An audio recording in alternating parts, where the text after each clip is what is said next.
Do come in. There's hundreds more will gather around the back.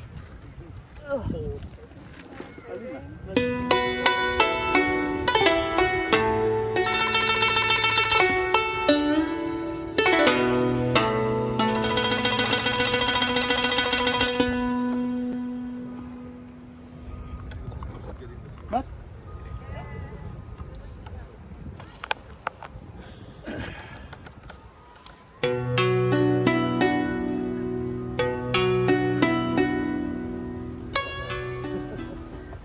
Well, thank you very much. In a moment, I'll introduce Stephen Selby. Thank you for all for being with us.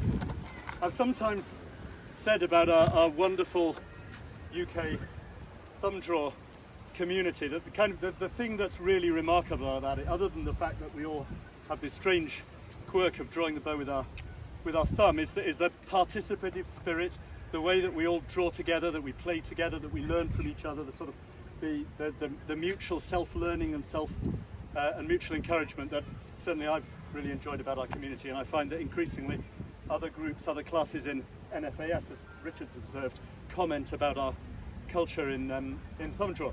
And I was discussing this briefly many moons ago over the interweb with Stephen, who lives in Hong Kong, and Stephen said, well, I'd welcome the chance of an exchange when I come to the UK.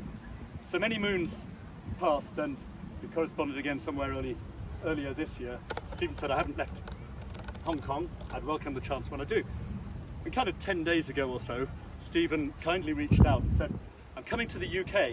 If there's a chance to have an exchange, as I think he put it, with the UK thumb draw community, I'd welcome it. Well, short notice, but with great people, anything's possible. So I'm very, very grateful to Adrian and the Committee of London Archers for kindly, Adrian right here in red, for kindly agreeing to host us. Thank you, Adrian, and to you all for coming today.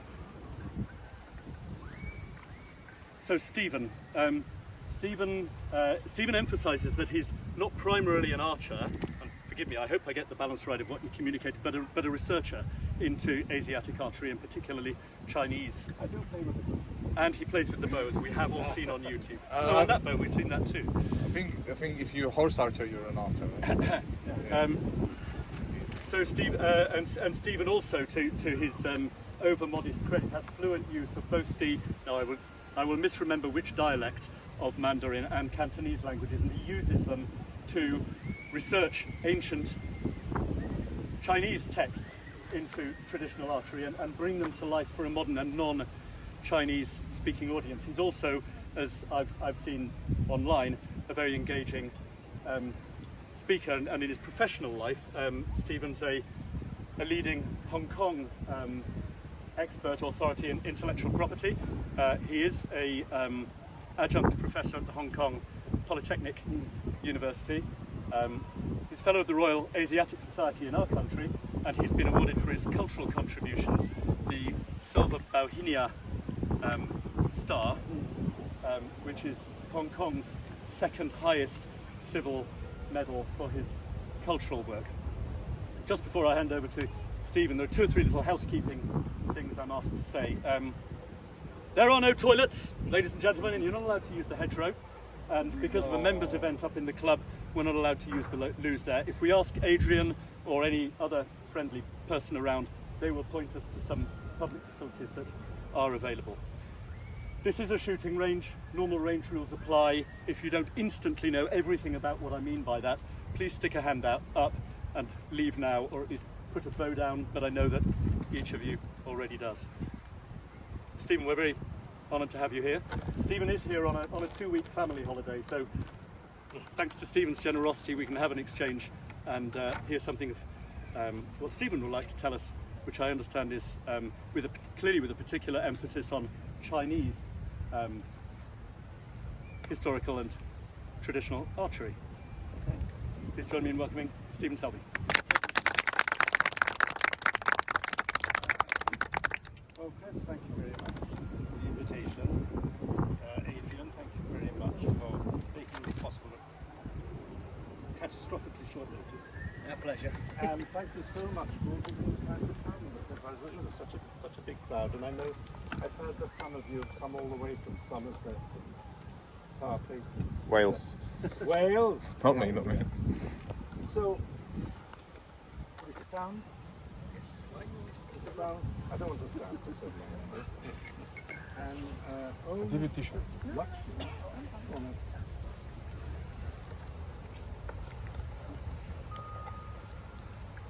Can I get a free phone? You get a free phone.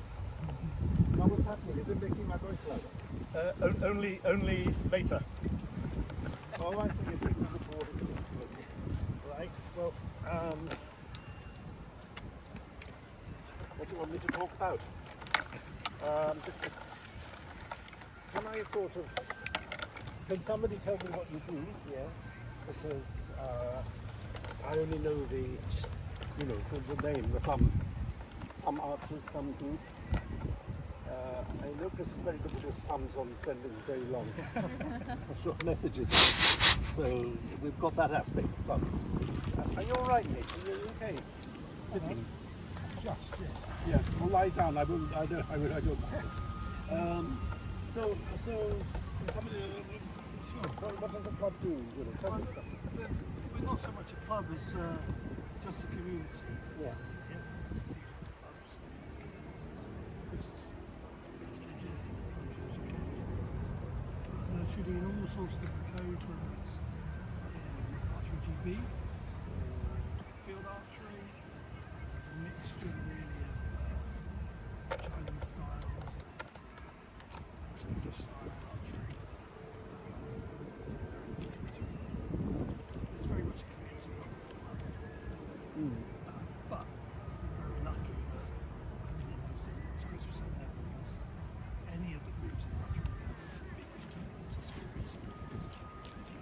So we all shoot together whenever we can. That's brilliant. It's difficult to know how to address your group or to select what you want me to talk about. I can't talk about thumbs for 2 hours. So we need to sort of have the subject in some sort of broader context.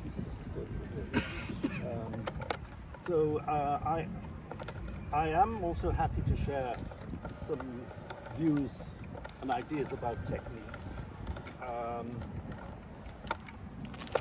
I can shoot, but mostly I don't. I can do horseback archery. I was the Asian champion at one point, about a quarter of a century ago, and I don't do that anymore. I'm now I'm invited to judge competitions in China, in the mainland.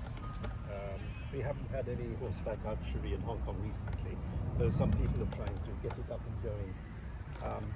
Every horse in Hong Kong is a retired racehorse, but if you get on the back of a retired racehorse with a bow and arrow, it suddenly forgets that it's retired. And so things get very fast and very chaotic very quickly. So it's been difficult to, in my horseback archery teaching that I did in Hong Kong was for kids. So from the age of 6 to 16, and kids think they'll never die and they're not frightened of anything and they're not frightened of falling off. So that's all that we've been doing. And for 30 odd years I've been researching archery in China, but also you can't just take China and draw the 9 dotted line and the borders and say, well, that's it, I'm going to cut that out, that's going to be Chinese archery, because China already has all these different groups, cultural groups, and certainly the Tibetans have some, even within the Tibetans there are 2 or 3 different archery forms, and then the Mongols mostly. The very few Manchus who are left in the far west of China now have their archery form. And then the Han Chinese are sort of getting it back. So when I started my research 30 years ago, I'm sure you know a bit about Chinese history, and there's been a cultural revolution. In fact, the first time I was in China, it was still during the Cultural Revolution, and it was during the Confucius, criticized Lin Biao campaign,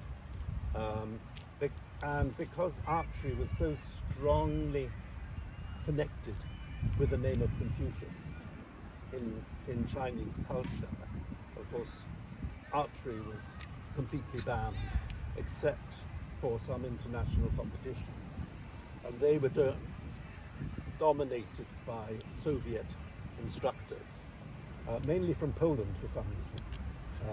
Poland was making steel bows, which were becoming, they were cheap and easy to get, whereas China had traditionally in the past been using horn bows, which were very difficult to find and very difficult to maintain. And many of them had actually been destroyed during the Cultural Revolution because of the connection with Confucius.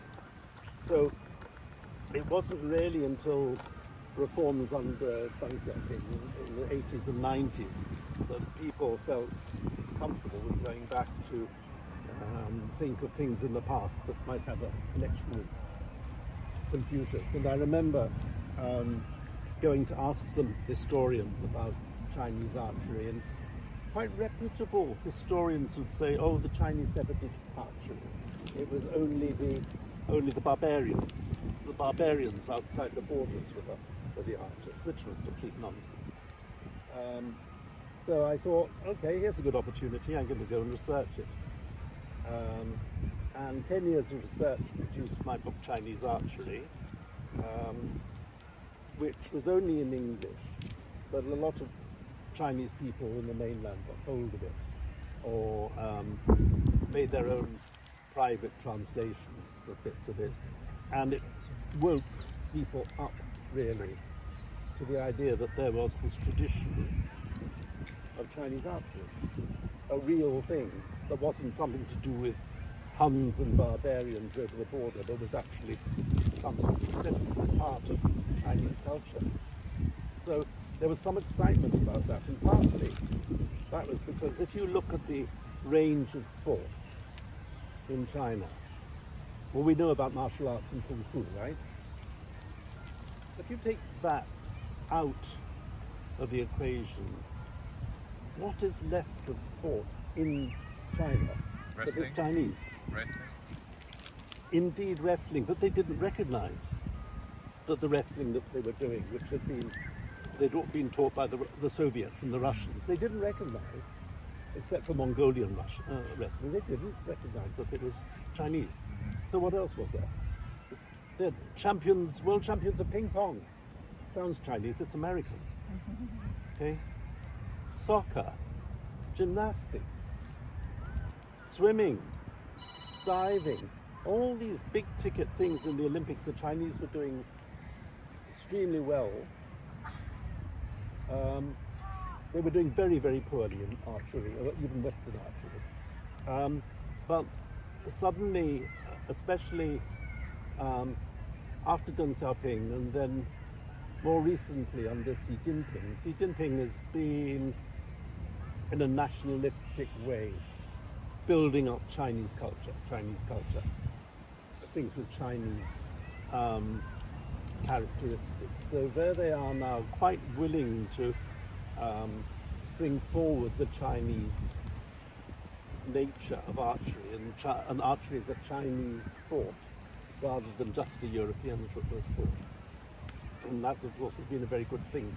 There must be over 10,000 people now in the mainland of China regularly doing Chinese archery. A lot of them like to do it as a sort of cosplay.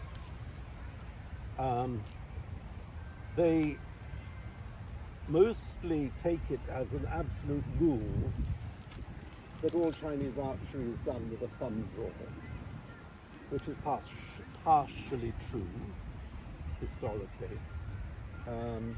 There were situations where it had to be a thumb draw, but I can come to that a bit later. But now it's very popular in local competitions that you have to wear national costume of what they think is Chinese national costume. But then people will come and say, well, I'm a Han Dynasty archer from, like 100 BC, or I am a Tang archer from the 8th century, or I'm a Ming archer, 1368 to 1644, or Qing, sort of. There's a slight resistance to Qing, which was 1644 to 1911, because it was a very thoroughly dominating Manchu dynasty. And in 1911, after that revolution, there was a strong anti-Manchu sentiment, and it's never quite gone away. So some people will put on Qing style clothes and practice something Qing style in archery. But maybe some of them are afraid of being criticized. Hey, are you hearing what I'm saying? Can you hear? There's no problem. Okay. So there's the situation now. And then Taiwan, yes, there are some. And in Hong Kong, there are 3 or 4 quite enthusiastic groups doing Chinese style archery. And then Chinese in Singapore, very, very few. Singapore is still mainly interested in Peter style archery. And then we go back into Philippines sometimes, because there are big Chinese communities in Southeast Asia. So Philippines, Malaysia, Indonesia, some people doing Chinese archery. But very recently, now much more interesting, Indonesia and Malaysia are working on archery as an Islamic tradition, as an Islamic virtue. So there are, I think, 43 ahadith, which are quotations not from the Quran, but from disciples of the Prophet Muhammad. Some of them quote the Prophet Muhammad directly, whereas some of them are just stories. I can tell you one or two of these stories, they're quite interesting. But it's quoted in the hadith that the Prophet said that any man, while in good health, should never abandon the practice of archery. Also swimming and horsemanship. So in very, very strict Islam in some places, all sorts of sports and amusements are not approved. But certainly archery, swimming and horsemanship approved. Please comment if I'm saying anything wrong and you are yourself Muslim and you have some views on it. I am not a Muslim and I'm not an expert. This is just what my teachers teach me, and I hope it's right. So this is very exciting because now we have times sort of on a Saturday after the Sabbath in the mosques, in the grounds of the mosques. We have groups of young people practicing archery, and there's absolutely no bar to women practicing archery in Islam. And in time of the Prophet Muhammad, some senior commanders in the army were women.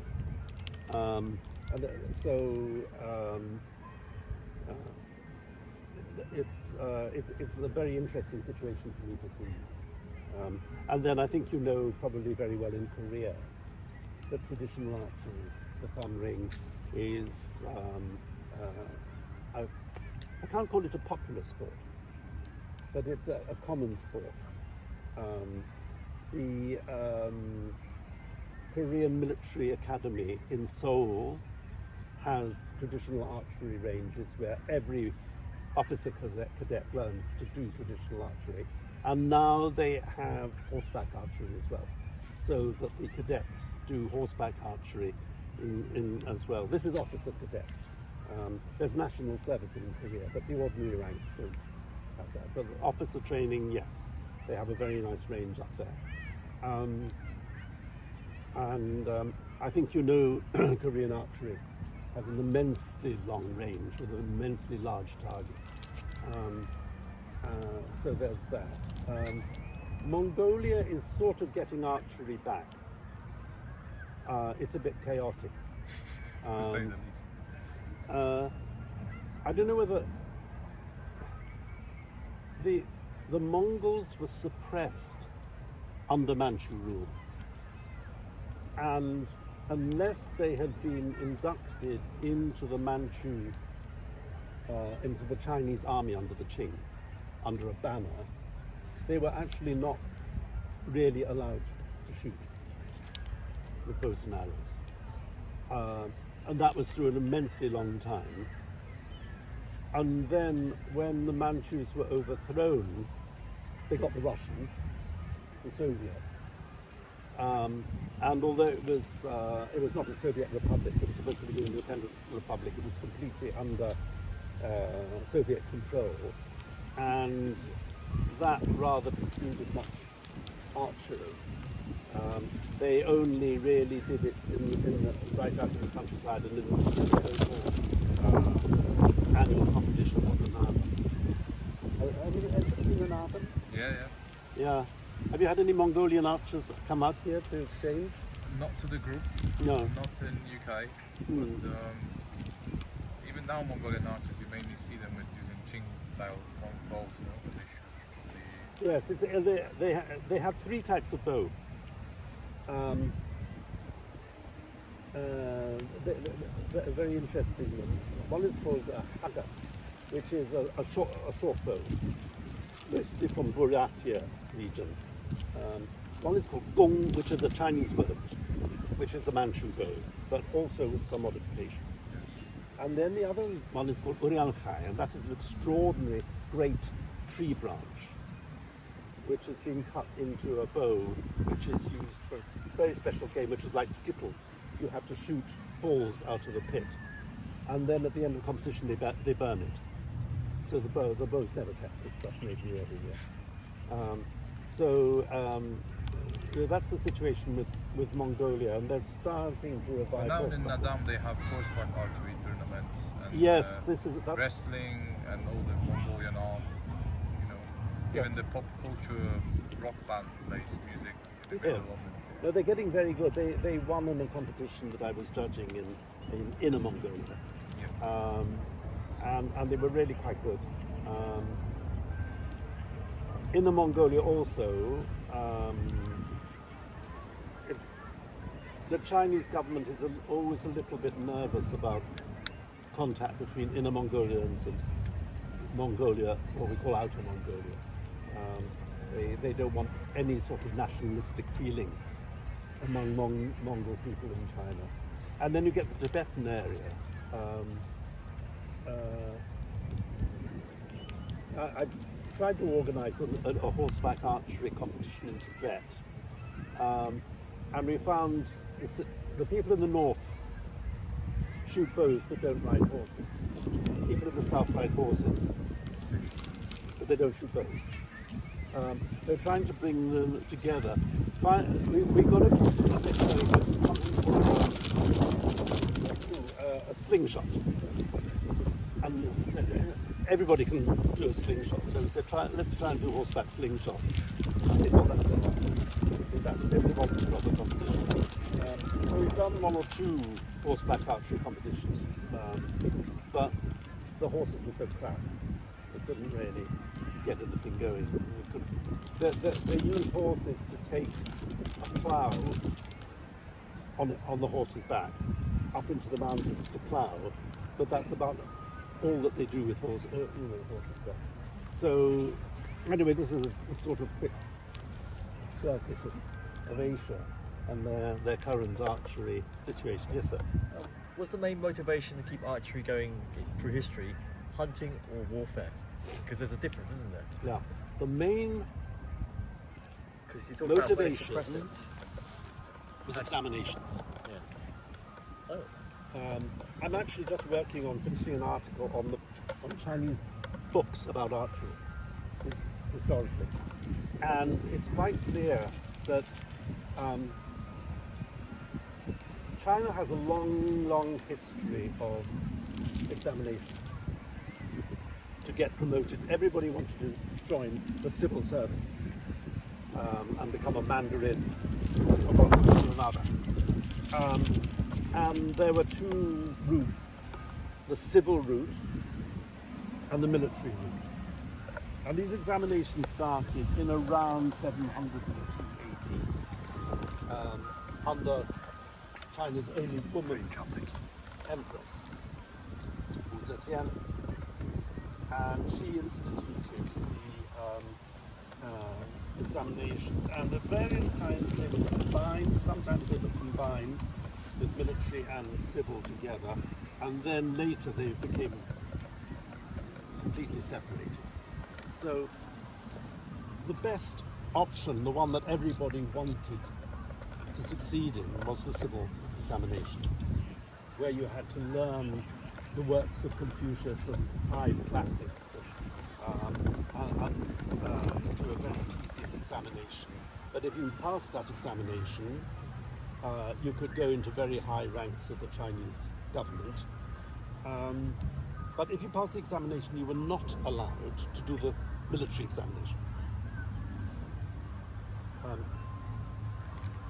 So sometimes when they were combined, a senior person could be qualified both civil and military, but a lot of the time, particularly later, you were either civil or military. And particularly by late Ming dynasty. So the Ming dynasty went up it went from 1368 to 1644. And then the Manchus came. And so after 1644, the Manchus under Nurhaci gradually pushed south and finally got control of the whole of China after several rebellions and internal warfare. And the Manchus maintained the examination system, which the Mongols previously, what they call the Yuan dynasty, hadn't. The Mongols suppressed the examination system. But the Manchus thought it was wonderful and a way of promoting Manchu cultural horseback archery culture among the Chinese. So it was very strong in the Manchu dynasty. And there was an examination, and if you were a dropout from the civil examination, you might try the military examination, or some people really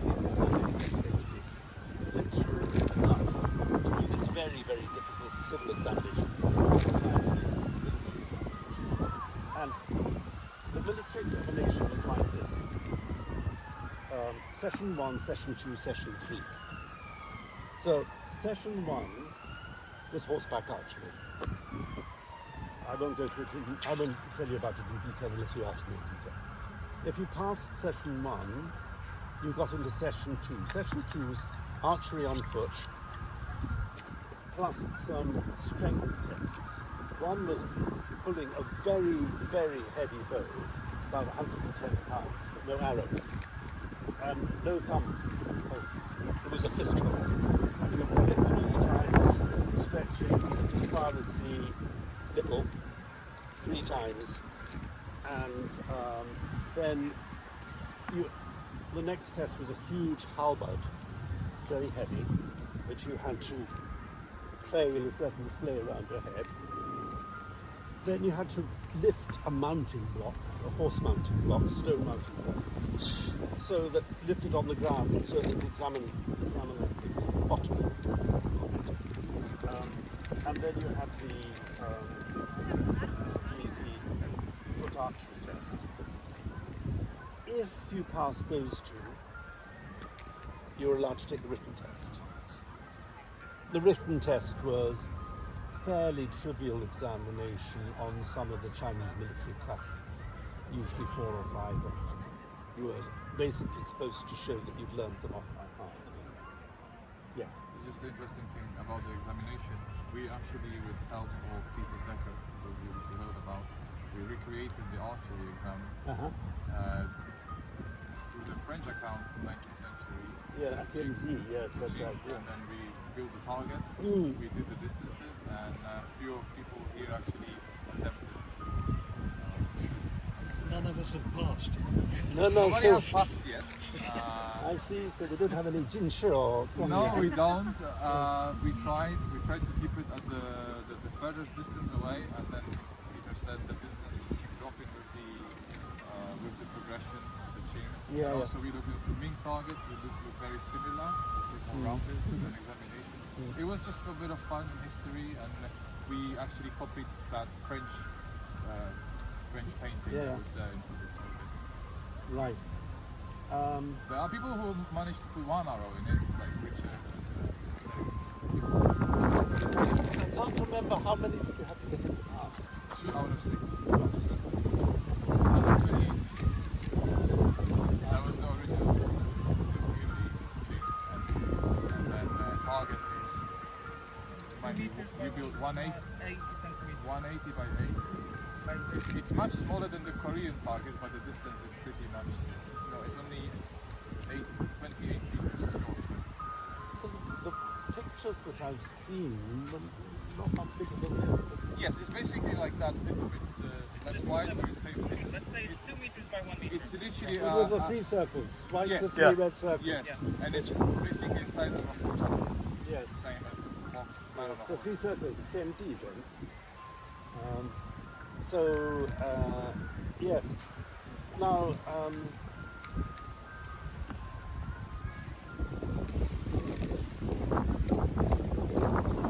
in Hong Kong, sometimes I'm asked to teach Chinese language, which I usually do in 2 ways. One is for absolute beginners, preferably people who have not even done any Western archery. So one is absolutely beginners.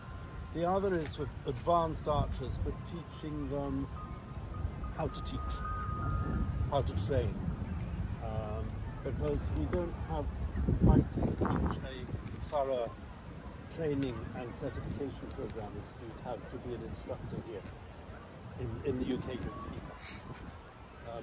So we have to teach, basic safety, control, and then once you've got past the safety aspect, then I teach them how to teach Chinese archery. So that's the other thing. Another thing that I've done recently is I've taken one Qing dynasty or Ming dynasty Chinese book and asked people to shoot exactly as the book describes, in absolute detail. Not in the sense of saying, this is the best, but in the sense of, never mind what you've been doing before, open your mind and look at how somebody else is doing it. Okay. And this is something that I really commend to everybody. And it's very difficult, but when I've had students, I've had a group of probably not more than 8, and you describe the exercises, and then as soon as they stand up with a bow and arrow, they forget everything and try and shoot the way that was getting them a high score in their regular competition. As soon as they got the bow, somehow they had to go back, And so there's this exercise, and I don't know whether you're interested in this exercise today and how much time, but the question of shooting exactly according to what was reputed to be the Manchu required style for the military examination grade 1. Because then if we want to talk about, if you want me to share technique with you, that is the way I would do it. because if everybody's standing there with their bow and arrow doing exactly the same type of shooting as you like to do every day, there's not really comment on it. I mean, the only comment I can say is, did you hit the target? That's good. I can't really say anything more, can I? I mean, sometimes I can. I would comment to stop something that was dangerous, or that was likely to cause you an injury, or cause your bow or your arrow an injury. So that's something to think about. Let me also just talk about thumbrings. I'm very interested to see what you use. Do you use something like that? You guys here? I don't know. Right. Or do you use something like that? So, mixture here today, I think. A mixture like that. Okay, I'm going to invite you to pass around and examine an actual thumbring which is 2,000 years old. Okay. And it's, We get it back. yes, somebody who shall I make responsible for making sure. Yes. Okay. This is a jade thumbring. It's from early Han, from about 150 There BC. was a jade exhibition in London 3 months ago. Right. 4 of those. The same hand, no? Yeah, that's the thing, but you don't have a chance to. Now, We couldn't touch them, they were behind the... yeah, that's right. There was So there today was you'll big have a hole chance left to in touch it. But you'll notice maybe you'll be slightly puzzled by this upward projection. Yeah. All right, what the hell was it for? Why did they do this? And the answer is this, that nowadays we're using an arrow with something, a knock which I call a biter knock, a knock which will clip onto the string, okay, or else a knock which will slip onto the string and probably, I mean, the way I teach it is that you hold the bow with the back down and the string across, and you put the arrow on the string, and if it falls off it's too loose, okay, but then if you tap it on the top and it comes off, it's okay, but if you tap it and it doesn't come off, then it's too tight. That's my test for bow. Yep. Nothing like that in the Han Dynasty. They had a cup shape which fitted over the string with a slight bulb behind it. So this is the arrow shaft, okay, and then a cup and not a gripping knock, but an open knock and a cup behind it, so that your thumb ring is like this is upwards, and it just catches that cup and releases, and of course with no shock, because there's nothing holding the arrow on except this thing. The other interesting thing is that I've got quite a lot of these things, and I've measured quite a lot of others. How did you get all of them? I bought it.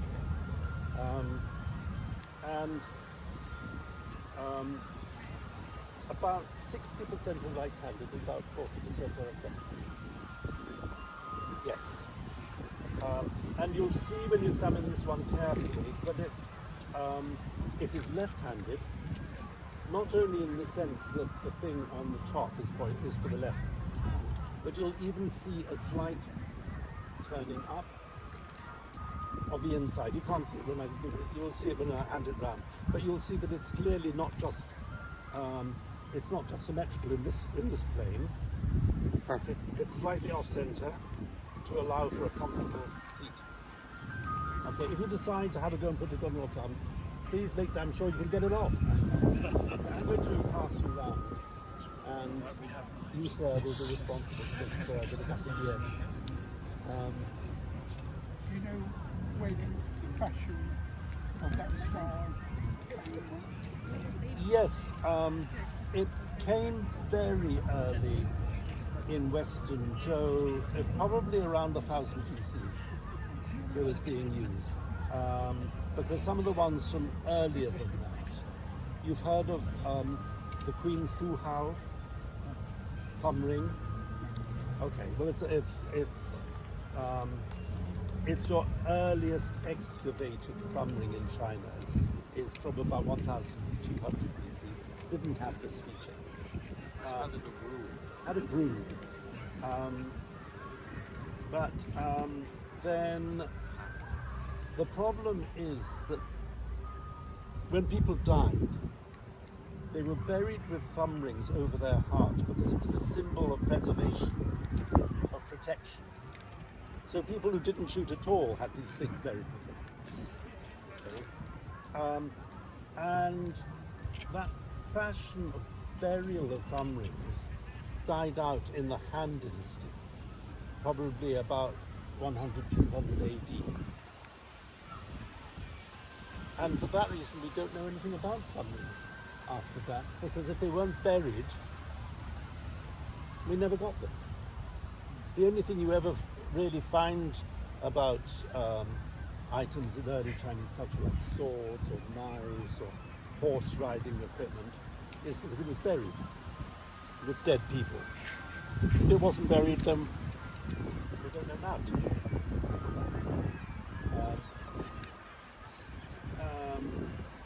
Also, there were tribes in early days around North China who seem to have shot mainly without the thumb and except the Xiongnu. Xiongnu would use bronze thumb rings. They were actually a sort of Turkic people, and they used bronze thumb rings. But what the actual Han Chinese used after the Han Dynasty, we don't really know. Until something came back in the Ming and Qing dynasty. Even the Ming dynasty, there are some pictures in books, but they're a bit strange, they're a bit weird, and I can't really make them out.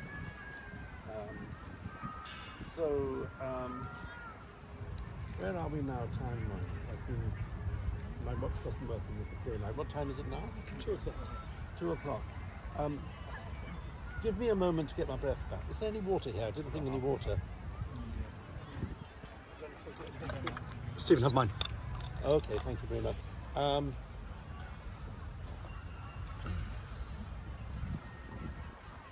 Yours. Oh, okay. So, Don't try. I was very tempted. No, Then I was like, yeah, mine's that was with If it gets a bit warm, it doesn't yeah. Yeah, I've got a very sharp knife if you can't.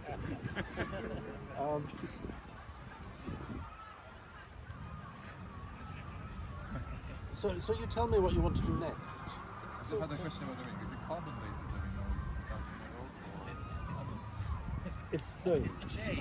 So stone has no carbon. how do we know it's 2,000? Because I told you so. Jade dated. Yeah. Mughals from India were the descendants of the Mongols. How similar are these with the, or what the connection with the Chinese Thumbrings and also the boards they used? Mughals and the Chinese had good diplomatic relations. And so it was very common for the Chinese court to send gifts of jade thumb rings. And then often the Mughal court would get these and say, very nice, but they're not bling enough. So they would add bling, gold and rubies and things. But some of them looked like so much bling, I don't know if they could shoot or not. They probably know. No. So, There's loads of them in British Museum. Yeah. Those ones, jade decorated with gold. yeah. I think, Mughal archery, do you know Jasminder Singh? Yeah, so Jasminder is researching and bringing back information about archery in North India. Nobody seems to be doing the South at all, because the only source used to be a book by G.N. Pant called Indian Archery. But Yeah, got it. Indian scholars have told me not to rely on him. He never actually had contact with anybody who'd ever actually been a shooter. so thoroughly. North India, particularly Bhutan, was the centre for gum production. It came in, I think, the Portuguese brought gum technology through Goa into India. And then in the north of India, they had a very strong steel industry, and they were supplying most of the good early guns in the Ming Dynasty to China. China locally had hardly any gun production, and guns took over in India very early, even earlier than in China. And they abandoned archery quite a lot, except for some hunting. India. Do you have any information on the different methods of teaching thumbdraw archery to beginners? Now, I can share about how I do it now. Okay.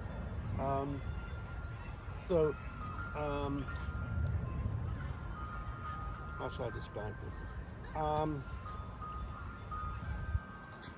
Hold on a sec. Can I grab a bow and an arrow? Mason man. Yes, The light bulb, yeah. Yep. Mason need to get some arrows. I don't want to cause any damage to your equipment, so I'm going to take it off for a minute. Does that work for you? Very well, yeah.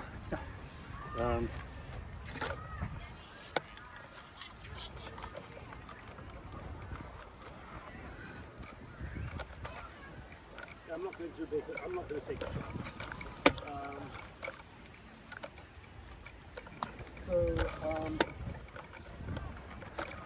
I'm left-handed. Okay. But I teach from the very beginning that people must shoot left and right. If you don't shoot at the beginning, it's very difficult to teach it to people who've already started. Actually, even starting without the arrow, I'd show people the basic position. Okay, so the fingers don't want to curl in, they want to hold just like that. And maybe with a piece of straw.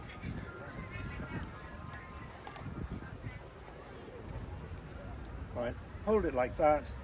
When you shoot, that doesn't drop. That just stays there. Right. And then just get the idea of doing this, and then getting your finger over the thumb, and people will do all sorts of strange things first until they get the idea. So it's useful to start just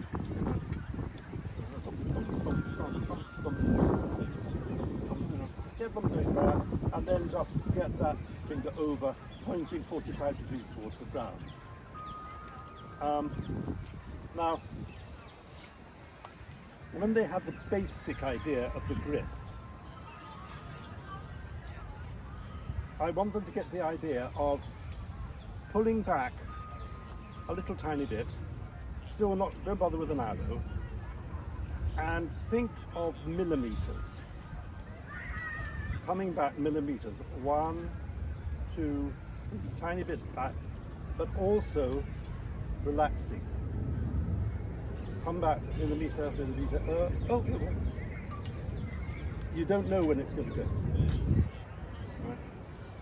This is a very basic technique, which is not always a technique that was followed in the Manchu books, but for now, it works for beginners. So we can.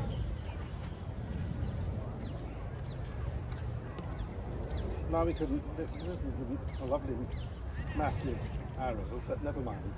So they've got to get this feeling that it's going to stay, so that even if I get some, would you kind of come over? Yeah. And so push slightly downwards on the arrow towards the ground. Yeah. So they've got to feel, okay, this is fine. It's going to be a resistance there. It's going to stay. It's not going to fall off. It's going to stay. They don't have to do this. This is the other thing people do. They think, okay, I've got to get my finger over it. It's going to fall down. Of course, it's not going to fall down. Now, I'm getting a little bit dangerous because I've got an arrow loaded and I'm pointing at the people. So I have to watch out a little bit. Just turn around. We can all turn around. You can go to the field. Shooting lines that way, so you want to point that way, then. Yeah, you really need to see me sideways, but whatever. Just go stand behind Christopher. Oh, we we'll will turn turn back. around for you. Yeah.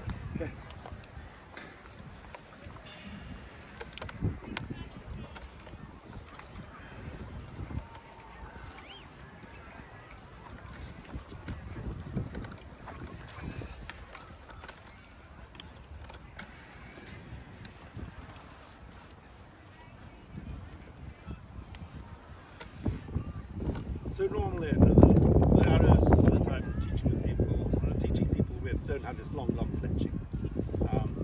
But the idea that I want them to get is, yes, this is going to stay. So we go dun on the horse, you know,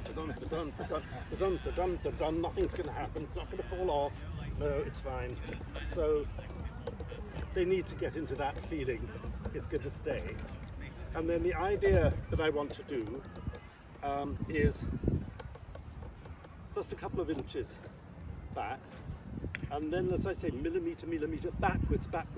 Your mind has got to be thinking of drawing back, because the very common problem you have is people coming to full draw and releasing while their mind is saying still, whereas it should be releasing when your mind is saying a tiny bit back.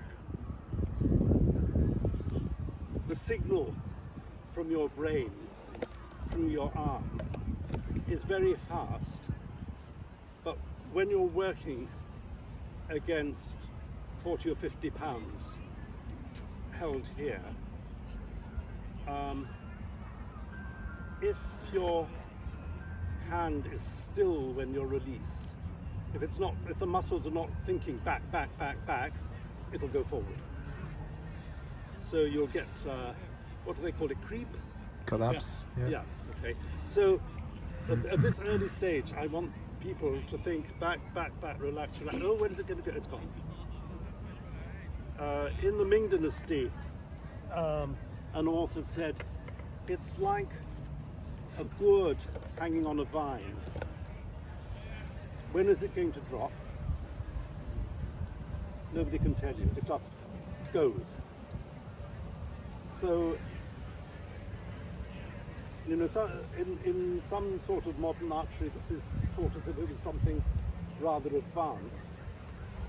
And what I'm trying to say here is that you have an opportunity to teach this as something beginners. A lot of these things are not advanced skills at all, they're beginners skills. So you've got here, you point forward, you draw back, and then stop, but then start thinking, coming back, oh, it's gone. So that's how I'm teaching beginners. And then, you might have seen this on the video, I have a box of ping pong balls, and we set them out in a row, probably 1 metre between each ping pong ball. And then we say, we do this game, not trying to get football yet, but trying to get this, shoot towards one ball, and then the next ball, and then the next ball, the next ball, just getting the idea that they're not going to be doing this, but you're going to be thinking where it is. Okay, there's that leaf, back, boom. It's as close as we can to it. This stays, it doesn't drop. In the mainland, I've seen people who for some reason think that the draw is like this, so I have to get rid of that idea.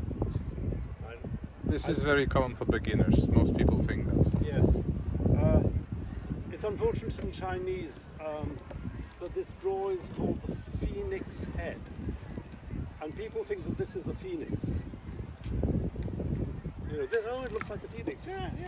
Because when Chinese people paint a phoenix, this is what the head looks like. So they think, no, this isn't a phoenix head. No. You want the finger in there. And then, this you all know. But I'm just explaining, you were asking, how do I teach it? And so that's how I teach the very beginnings of the thumb draw. I don't usually teach the very beginnings like this. People on my first session will not have a thumb ring at all. And then the thumb ring itself is a problem. Let me put this down, all right? Is it okay to put it on the ground like that? Yes, yes. Of course. So, the problem is the fit. When I have beginners, I can't get them properly fitted thumb rings. So, you know, some clubs actually now have a tray of assorted thumb rings that people can try until they get the right one. They just order them in mass. I don't know if they're 3D printed or something. And that's actually quite good. But learning to shoot with a thumb draw and learning to shoot with a thumb ring, and maybe a bit other thing. Okay, that's good. Learning to shoot with a thumb ring, there are sort of two different concepts in a way. So I teach the thumb draw, and we get lots and lots of plastic, elastic bandage. You use the one with real cloth, not plastic. Yeah. But if you have that rule for the beginners, and I mean this is what, £30, but they're going to only probably be pulling £16 or £24. Never anything near 30. So you know that's the beginning. Does that answer the question?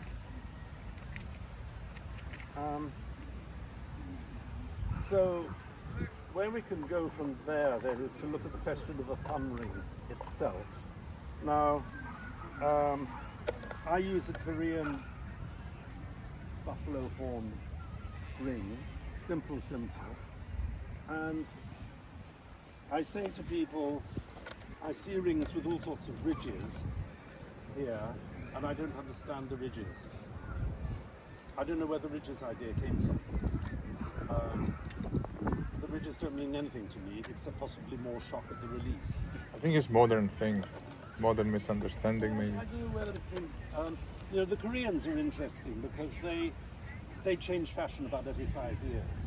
And when I went to, I remember going to shoot on a Korean course. I didn't use a thumb ring at all because when I took up horseback archery, I found you couldn't use a thumb ring. It was too fiddly at speed, so I just did it without a thumb ring because I mean it's only 15 meters. It's not going to. You don't have to draw a very heavy bow. And so they saw me do this, and it started a sort of fad that lasted a year in Korea about shooting without a thumb ring until they realised how really uncomfortable it was, and then they went back to thumb rings. So I have mine, and I line it with chamois leather with a slight lip on the inside, which means it's not likely to slip. And I put a lot of stress on making sure that that thing is not too small. Right? If it fits the start, it will not fit 10 shots in, and it will be much too tight 20 shots in, and your thumb will have red marks all over the top by the time you're 30 shots in. So, you know, mine goes just easily. And some of the manufacturers are making the circle circular, whereas it should be egg-shaped, so that it's like a bayonet. You can put it in like this, and then go like that, and then it locks. So I have to send students away to go and find their own rings, but tell them put quite a gentle, soft fit. It seems to be too big. And make sure that it goes on sideways and then whoops and fits. And I even get people who, I don't know what they do, they put it on the back to front and things and try and get the string in here, you know, all sorts of weird stuff. I can't even think of how to do it. Oh yeah, this way. Have you seen people trying to do this? Have you seen people trying to do this? Oh, Galway pin. I think he got it back to front, didn't he? Yes, that's right. He should have stuck to crossbows. I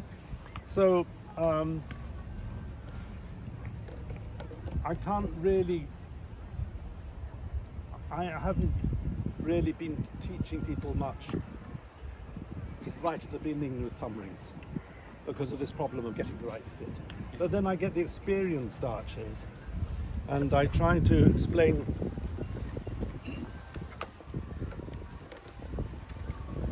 some concepts. And I'm going to talk a little bit about the Manchu ring in a minute, but this is not a Manchu ring.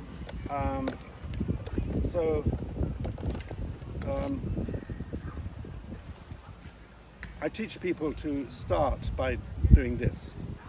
All right, that's the thing I just told you a moment ago that we don't do. And then get the ring not on the joint. Can you see that my ring is quite clear of the joint? Up.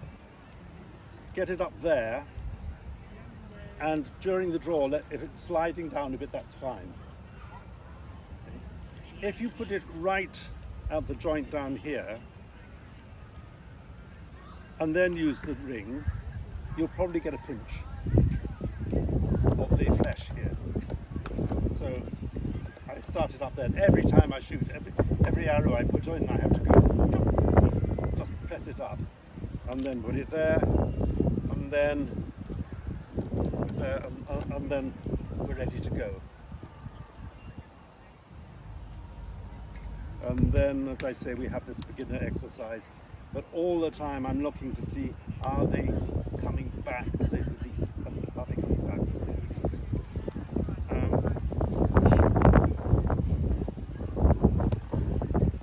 The next thing really with traditional archery is not to use a target, but to use a net. Don't get them target minded at the beginning. Get them full draw minded. So you know what I'm sure you know this, that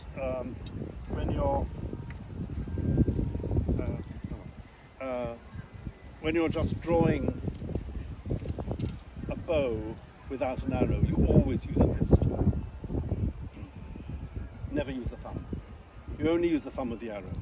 So when we're doing a full draw, we're coming back, and then we want to make sure that they can really comfortably do this full draw, which is a lot of exercise, a lot of work to do. If I had a choice, I would teach a high draw coming back. But I found that modern archery clubs don't allow it. They say any bow pointed above the horizontal with an arrow is against the club.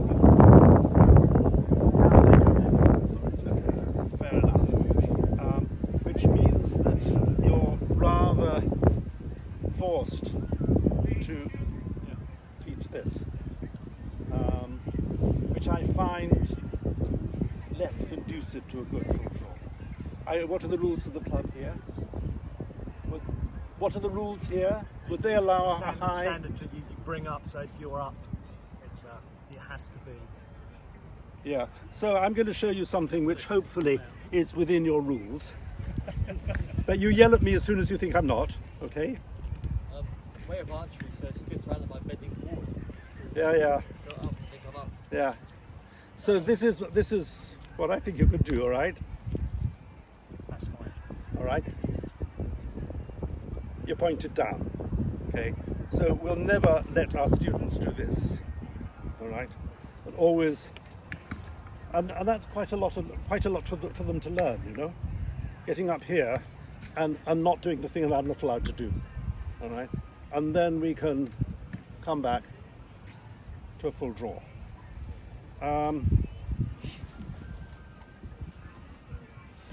There's also the worry of what's happening to your thumb. Now, Though I've been talking now, it's been asking a question about how I teach. But I wonder whether you'd like me to go through the steps as they were in the Qing Archery manual that I was sharing. Whether you think, and whether I think or not, that they're any good.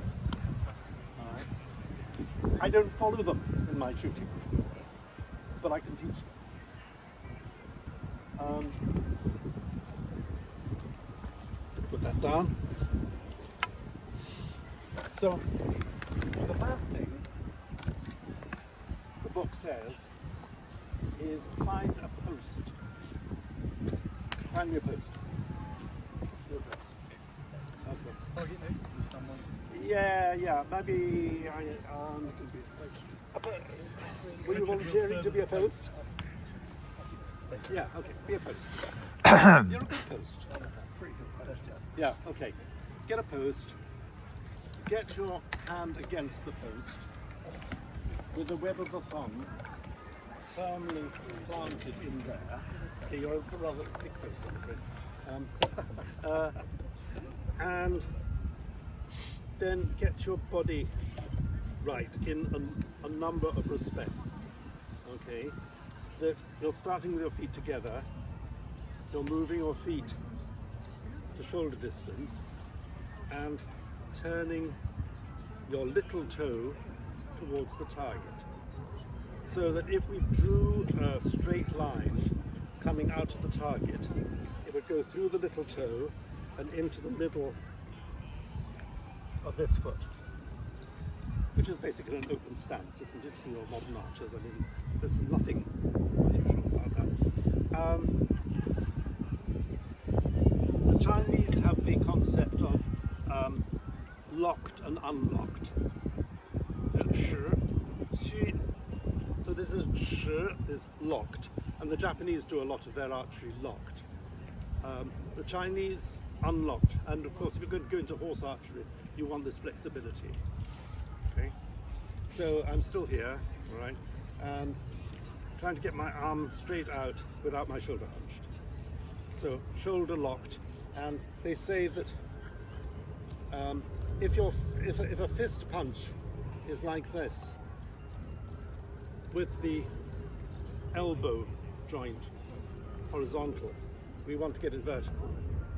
And they say by getting your fist joint vertical, then you will be able to keep your shoulder down. They say, okay? So we want this straight line going through. Now, I've got my foot, and I teach people to try and go through a sort of mantra of what they need to do.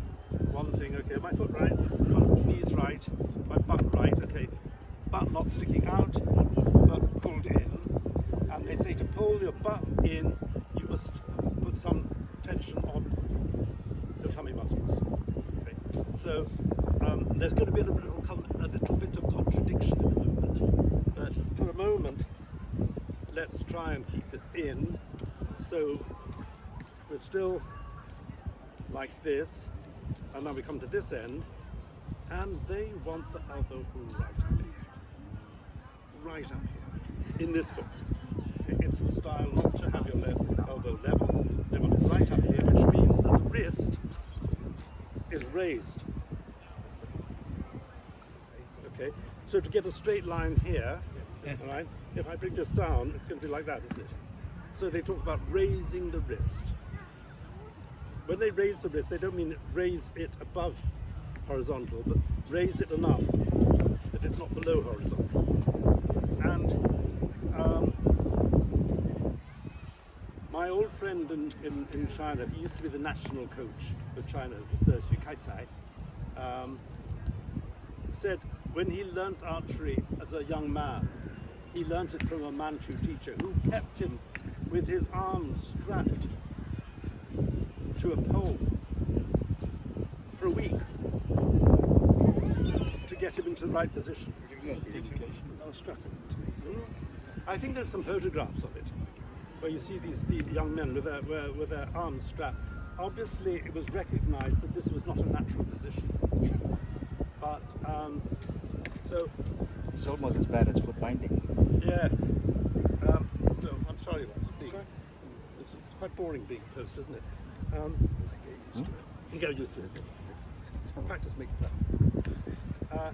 So you're there and there and there, and you've got this. No leaning forward. No leaning sideways. Okay. No leaning back. So they were very concerned. I see. Even in the Qing dynasty illustrations, you see this, and I think that our Dutch friend also does this, and it is following the book, but the book actually says don't do it. I mean, the illustrations are a bit ambiguous, but they want straight. So da. Thank you. That was great, Chris. Please.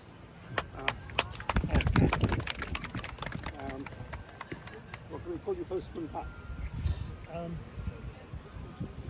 So bow hand. The weight of the bow is taken on the web of the thumb, not inside. So that implies not this, but that. Okay. That is the way. And again, for them, the finger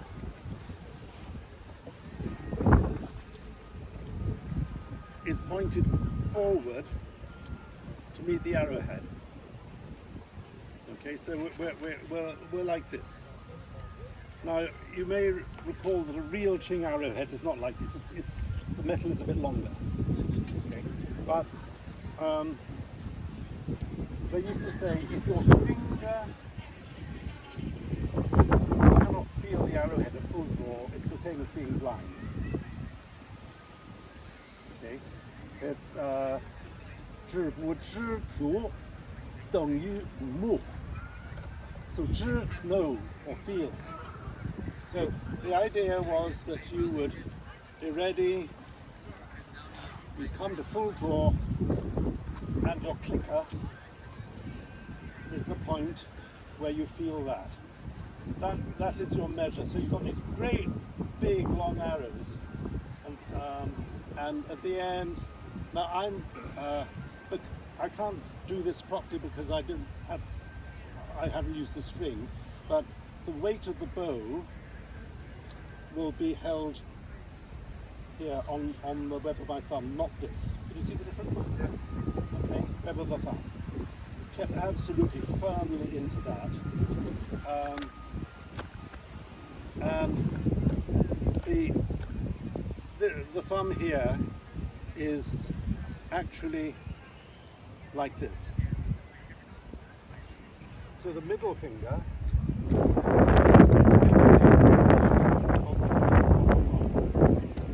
And the grip of the lower finger's relatively weak. Yes, sorry. So really very different from a Turkish grip, which is predominantly with these, and with this lot being there.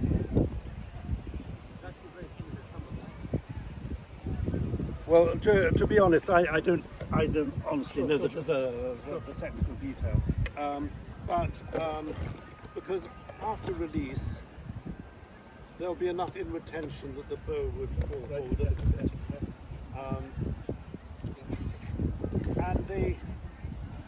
and so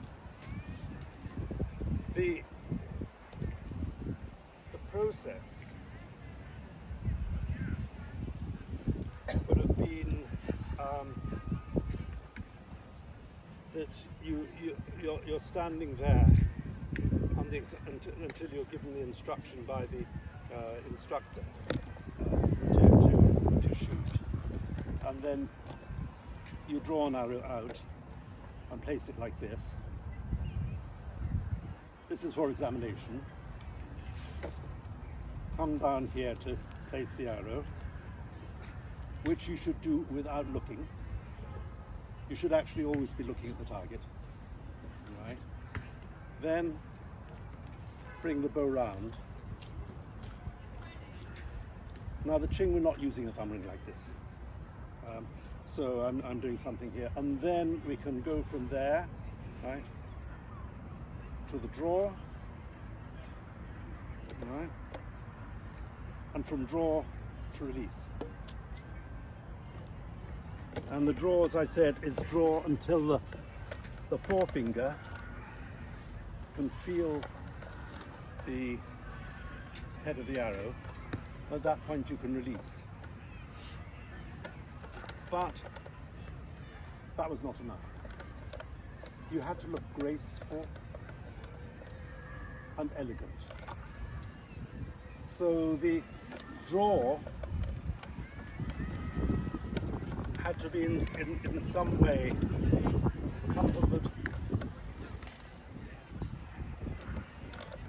very elegant and without closing one eye, right? Always looking at the target, always with a calm face. No expression at all on your face as you do it. The same with the release.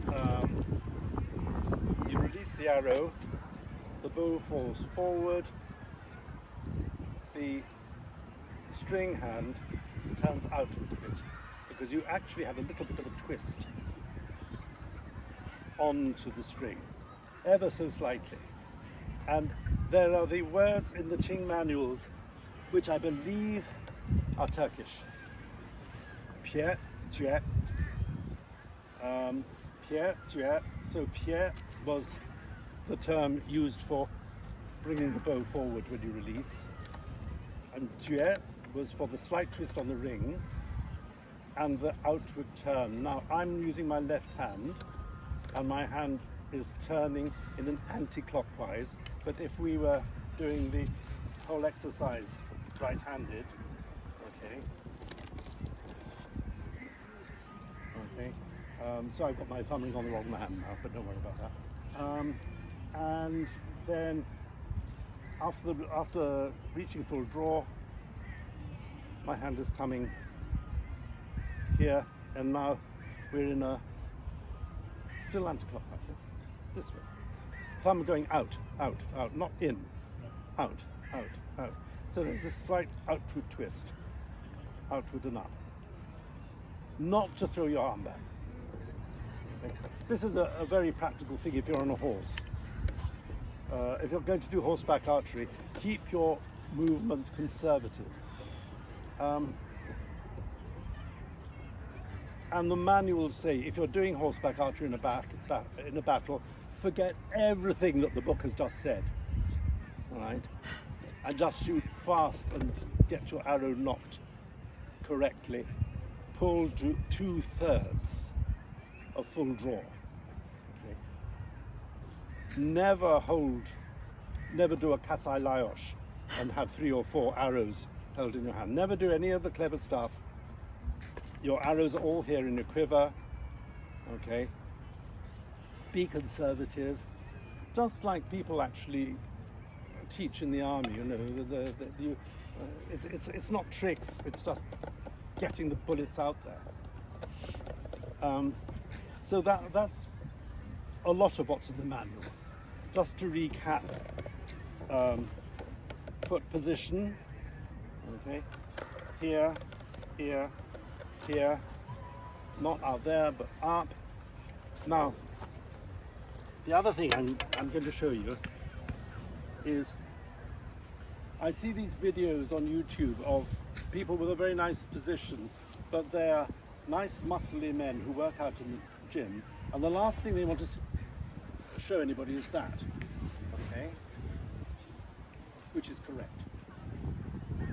So, you come to full draw, into the top of the lungs,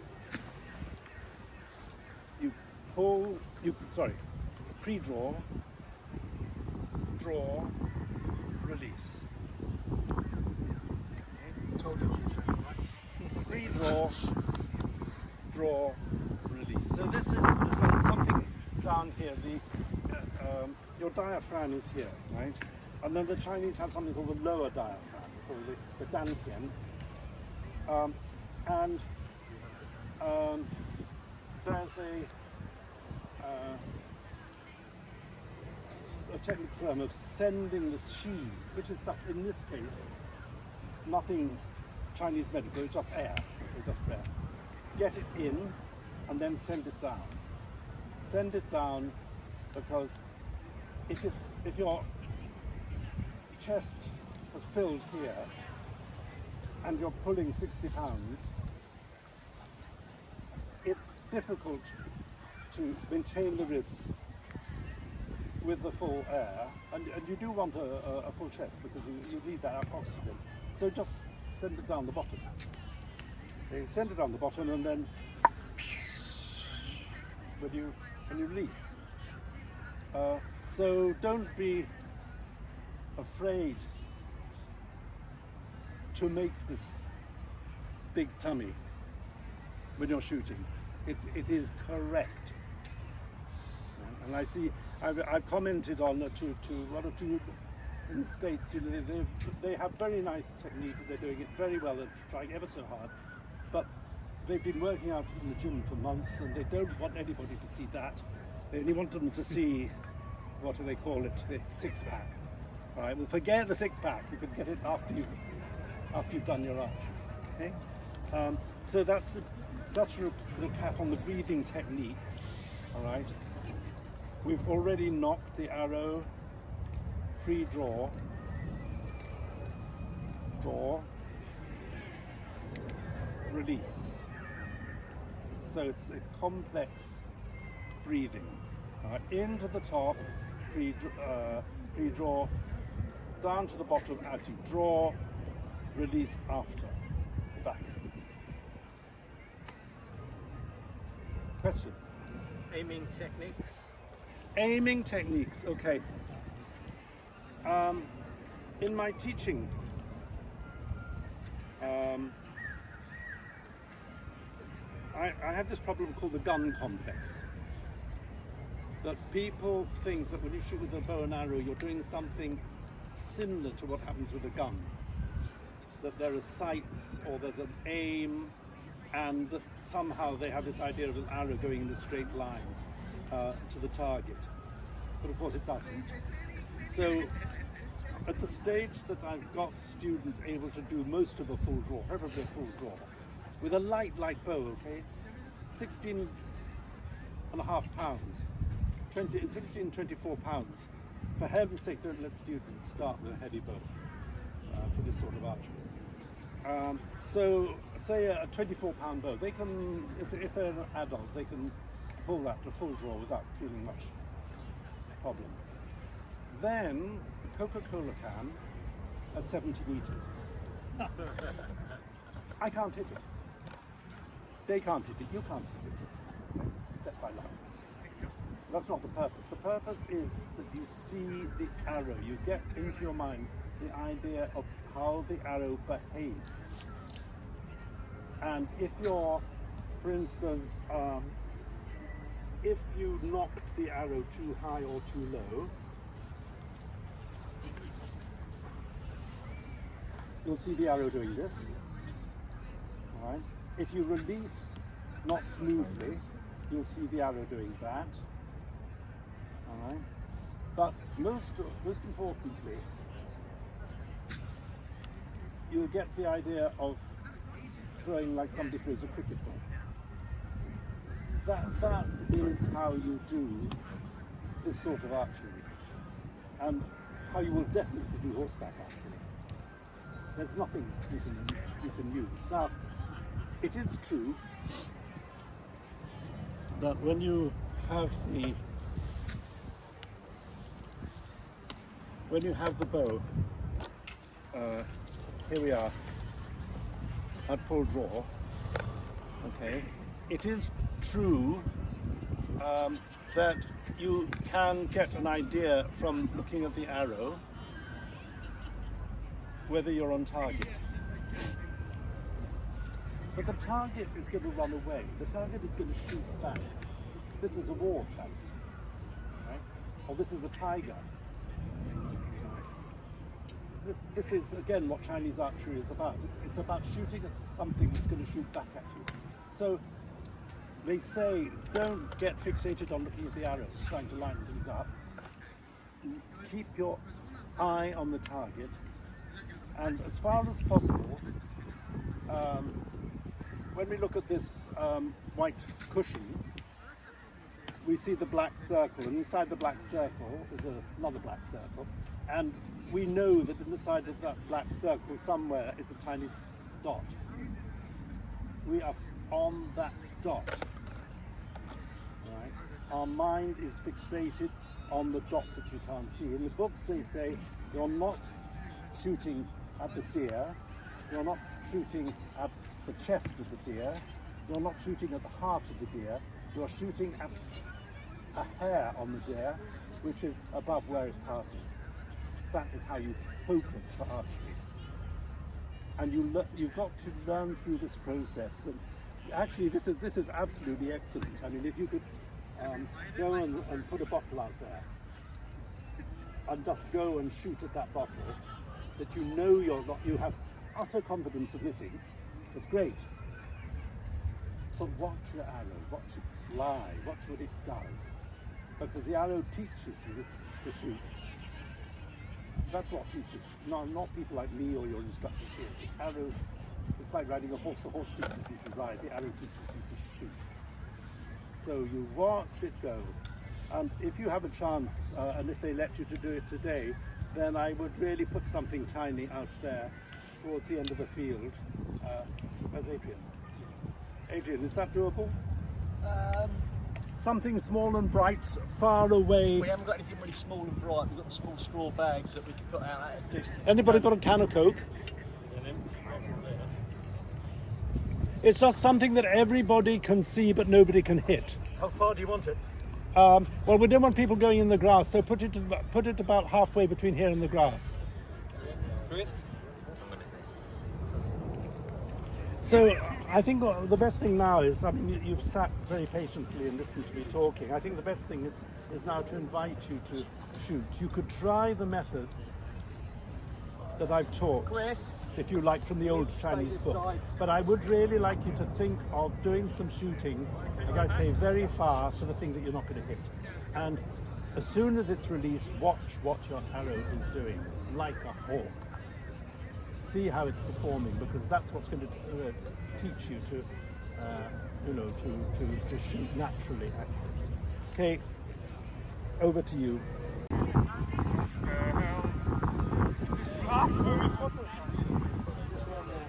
Right, technically, you wouldn't be allowed to shoot with those on. That's not appropriate for you. You need covers. We'll let you. So generally, you need covers for somebody spanking. So 2 arrows. That's the gloves.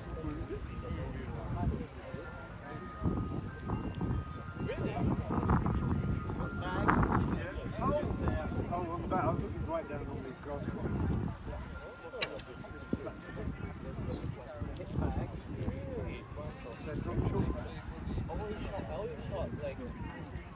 Okay, so is that? Oh! Right, Alex, go get yours. First try? You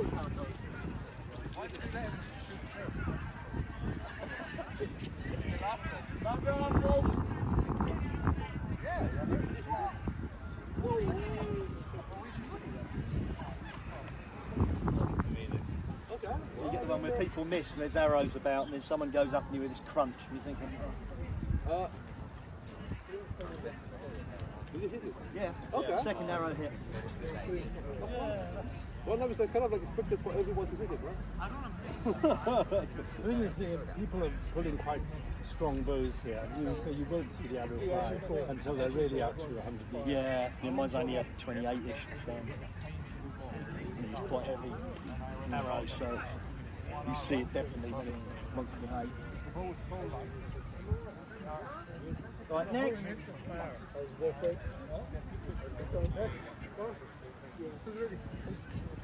Right, 2 arrows.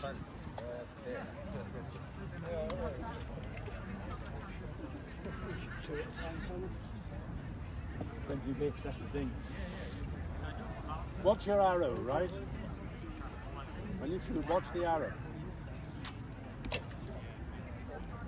Where did it go? I think the bottle, I think the bottle fell because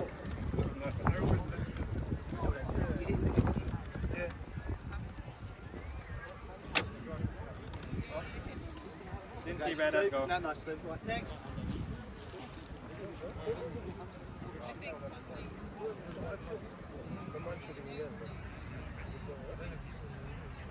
Foot over the line, please.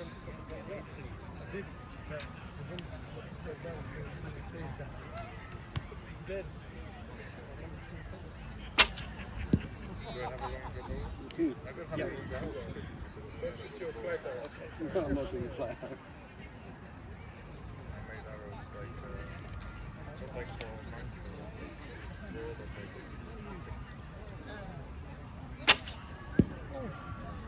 Next.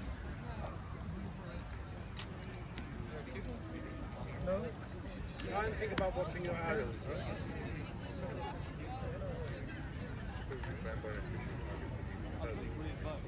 Nice and far.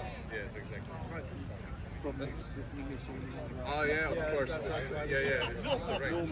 Normally we would be back So when we did the examination, then you can really see how they fly. What do they do?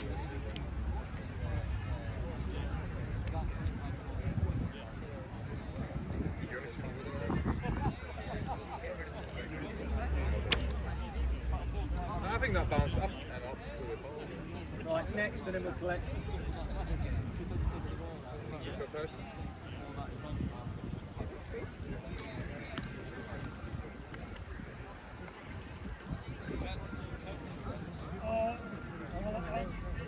Over the line, please.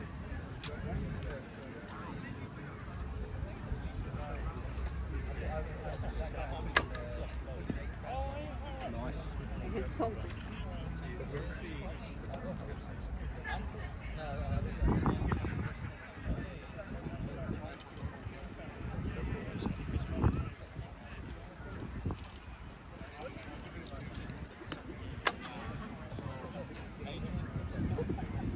Right, next one, and then we'll collect.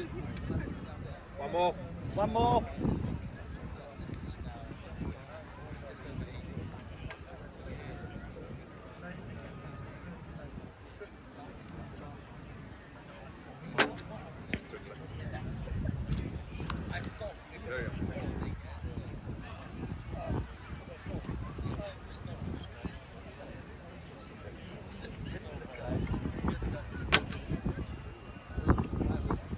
Right, collect.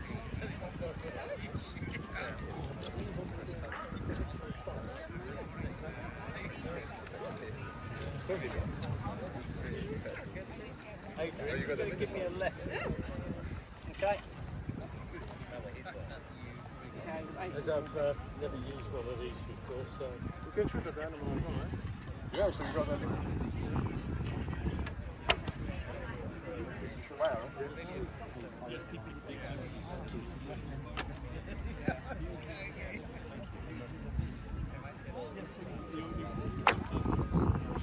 Next.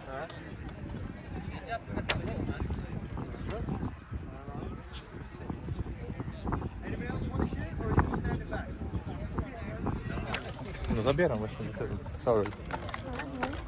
Just want to get everybody in the video. You're gonna shoot down the angle now. Yeah, I know. Go on, show me. Show me how it's done.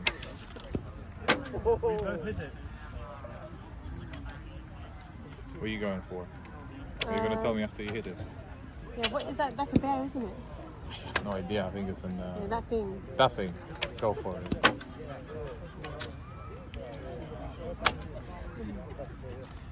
Good distance.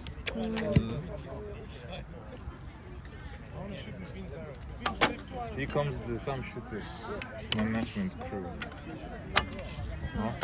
I'll put this one. Alright, let's do this to show how it's going. Yeah? Going for the thingy Thingy. Ooh, good. Oh. Wait, it's gonna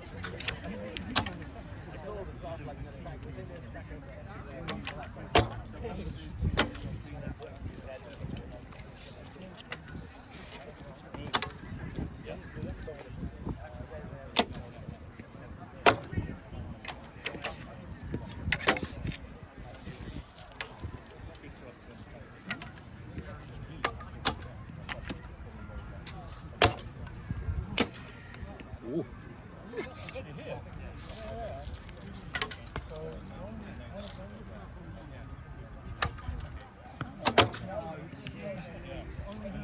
guess it's the back of his baby.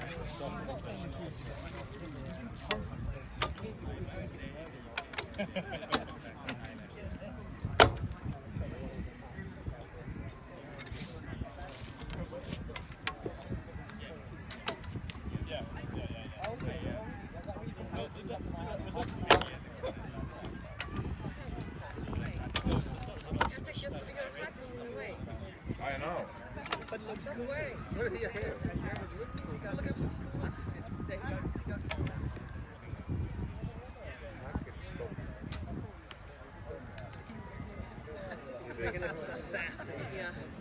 Zaga's good if we 10 tons later.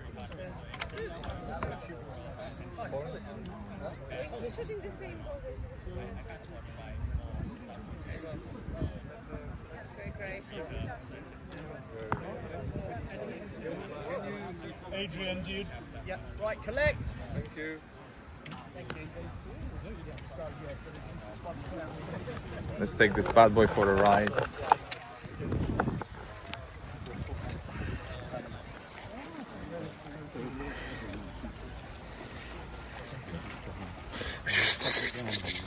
Everything you're whispering can be whispered against you, so... We got the mic.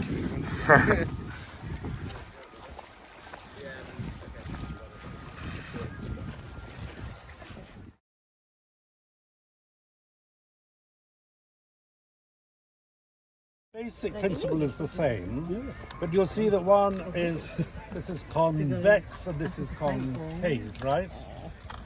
So convex is in, concave is out. It gives a little bit more flexibility for your thumb.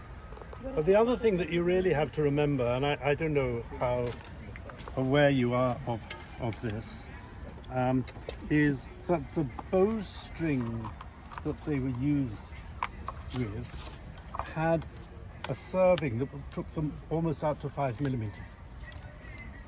So if you're getting a little thin fast flight, what have you got there? You know, in my humble opinion, that has got to come out from 2.5 to almost 5 millimeters before you can really effectively use those rings. And I see people, I mean, I expect to shoot very effectively with it, but I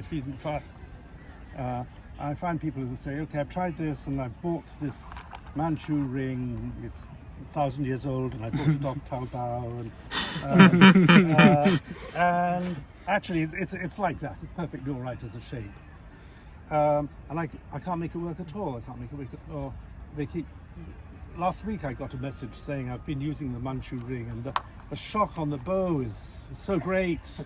You know, what can I do? I've got a thick string. But I've got Qing Dynasty bows. I've got about half a dozen of them, and 2 of them have got their original string. It's 5 millimeters thick. No additional serving at all. The whole thing. They're made in 3 parts. So, if I may borrow, Richard have a... from here to here is the loop, and then there's a butterfly knot, and then string, and then the same at the other end. And it's served all the way through, right? Serving is all the way So through. all the way through, Yeah. and it's hemp. So what they were doing was because this part would last a bit longer, and it was very easy for this part to get unraveled or snap. So it saved them money to just tie them through to another part, which so there would be a 3-part string, but they were truly thick, and then the knot would fall here, just under the bridge, and then which is the bow I was using for demonstration just now? Is it put away or is it still there? No, it should be here. I'll go get it. Where is it?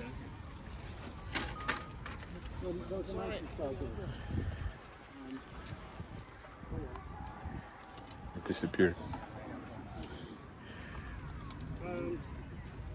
With the tree trunk arrow. Yeah. So these patterns all sorts of patterns were put on the bow for good luck. And so this was called a pheasant's neck. 野鸡节儿. This is the name of this pattern. And then this was elongated long life character, 长寿. Right? But the show inside it has two bats, right? Because bats were full, and there they were good luck. And then inside some of them, it's not very clear, the character for 10,000, which was like the old Nazi swastika symbol, but backwards, which was the old Chinese character for 10,000. So 10,000 bats actually was 10,000 good fortunes. And then they would have some of these flowers, which were the 君子花, the 5 types of flowers which were associated in Chinese culture with an educated person. So you'd get these, usually not here. And until about 1850, all Manchu bows in Beijing and in West China were made in official armories and had no trademarks. But they sometimes had hidden trademarks. So if there was a hidden trademark, it might often be here. It might be a little bit of extra birch bark in a certain pattern, which people would be able to recognize the bowmaker. But after that, after 1850, and the control was lost, and people used to put a trademark in the horn, buffalo horn here, like Chen Ji, Liu Ji, which was just burnt in here. So that if you see an old Chinese bow and it's a trademark here, put in, then you know it was probably made after 1850. Usually quite late. And then they weren't really being made much after 1901, because they were made for people taking the examination. And in fact, nobody really ever took a bow on the battlefield for a serious battle, right from the Tang dynasty, because you couldn't outshoot a crossbow. And the infantry were with crossbows. It was only the cavalry that would take these bows up. And even then it was not for the main element of the battle, but it was just for control of the wings, really. I don't know how much tactical theory you know. In a battle formation, of course they had to be in close formation because otherwise there was no communication in the Chinese battlefield, except bells and drums and shouts. So people in close formation, and what you desperately want to do if you're a soldier like that is to be able to face forward and know that people have got your back. But if that fails, if that concentration fails because somebody's shooting arrows over from the side or the back off a horse, then it gives a big opportunity for the enemy to get in at you. So that was what horse archers were basically doing. But bows on the battlefield, not for foot archery. So from even early dynasties like the Tang, the main foot archery focus was on competitions. Sorry, wrong word. Examinations. I mean, yes, there must be sports competitions, but nobody ever wrote about them. So that was how that worked. So that's what I wanted to say about Manchu style thumbrings. Use a thick serving to get the best result. Otherwise, there's too much shudder. Too much. Okay. This is yours. Yes, thank you. Mostly the rule was you always unflexed your bow like this, never with a step through. Never do a step through on a horn bow. Right. because of the torsion, because a little slip and break. It will. I mean, you do it 10 times, 20 times, 30, it's all right. The 21st time, you've lost your horn bow. So, and in Turkish law, you could never blame anybody else for damage to your bow, as long as you did the. yes. Would you demonstrate that? Well, just doing it like this. That's all. But you want to string it, you have to have a maid helping you. Ah. Okay, so when I teach my students, firstly, where's the top? Where's the top? And where's the top of the string? So we want to make sure that we know the answer to this. Okay, so now we know this is above the top, so we know this is the top of the string, and usually we know where the top of the bow is. If they look visually similar, then Chinese usually have a sun at the top and a moon at the bottom, somewhere here. But I'm just going to go from this where the arrow is. So I'd have to show somebody who is going to help me. Would you help me do this then? Okay. So I'm just showing you now something that you know already. Okay. So I'm going to say, look, you're going to put the string there, and this goes over there, and it's going to be the same at the other end. But you're going to help me. All right. You're going to help me to put the string like this, and help me put the string like that, but at the other end of the bow. Yep. I know you know this, but I'm just pretending you're a beginner, okay? And I'm never going to let her stand in front. She's always going to be to the side. So I'm going to give you that. And the other thing is to make sure that the string is above my knees when you put it on. If it gets tangled in my knees, then it's no good, okay? So I'm down here, and I'm like that. There. And there. Okay, stop. Now I'm going to do a check. The string fools your eye. So to check for straightness, you do not do that, you do this. Always check string down. String down. So that's the first check. Check that this is okay. This is okay. No actual excessive wear on the string. All right. Check that this, actually before it's stringing, check that these are on firmly. They're not going to fall. Okay. And then I'm going to do a pull. If I have a horn bow, it's going to crackle. And I shouldn't panic at the sound of the crackling of the horn bow, because it's natural. All right. So to do a pull, never a thumb draw on an empty bow. Always a fist draw. Okay, so I'm just going to be there and pull back as much as I want to pull back. Is it comfortable? Okay, and then watch it come back. Did it come back to the same position? Then I'm in business. And then, may I have an arrow from somebody? Behind. Behind you. Yeah, okay, thank you. Again, this is how I teach safety before we start to shoot. Is this on tight?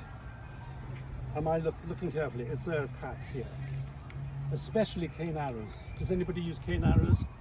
Yeah, terribly easily, because it can spoil a whole day if it goes in there. Is this firm? Is this good? Check here, all right? Front of the fletching, again, spoil a whole day if that goes in like that. All right? Is it straight? Do you know how to test the straightness? Right, just like this. A bit of wind here, but you'd see immediately if there was a, people using carbon arrows or aluminium arrows don't usually have the problem anyway. But once you get into natural materials, you get a bend in it, and so you just test it like that. Do you see what I'm doing? Spilling it on my palm. And then if it's like this is good. But if I saw it was good, I think I can't really shoot with that. And so that's the end of your safety check for the bow, safety check for the arrow. Really, you should do it about after, with the same arrow, 10 shots with the same arrow. Okay, so that could be 60 shots. You want to do that all again. And especially with the cane arrows, because some of you are shooting quite a strong bow into quite a close target, and so the amount of torsion on the bow, on the arrow, could cause a cane to split. Anything else about that? Those safety checks, equipment checks. I don't use a quiver. I put. You want a couple of arrows? Tell you what. Can I borrow your arrows? Your arrows. Let's take an end of 4 arrows. Okay. I've done my safety check. I want to shoot. So I wear a belt, and I'll put them like that, and I'll get them into my belt quite tight, and then just organize them. Go into the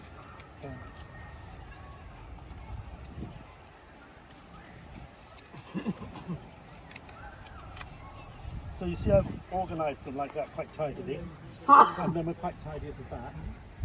So it would be easier to feel 1, 2, 3, 4. Tighten up on the horseback, and you can feel quite confident you can get your arrow out like that.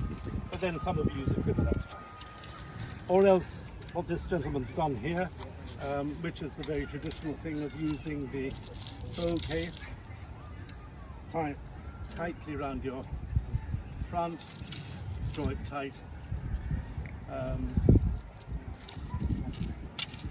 and then do you use something for your arms? Do you put like a piece of leather and then round and round and round? Yes, sometimes. Yes, so that because you don't want if you're going to wear a dress here and then you don't want it coming out of the way.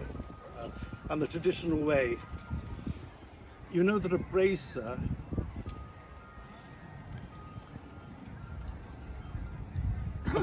is not really approved. In Turkish archery, they said that if you have an injury here, it's God who's punishing you for bad shooting. Okay. And if you put a bracer here, you're trying to tell God what to do. So that's wrong. You don't put it, you accept the punishment of God for your bad archery, and you improved your archery, and then that's better. So, you know, braces, well, if you're used to having a bracer, that's fine, but you should be able to do without it. Accept God's punishment. What time are we now? Thank you. We're a few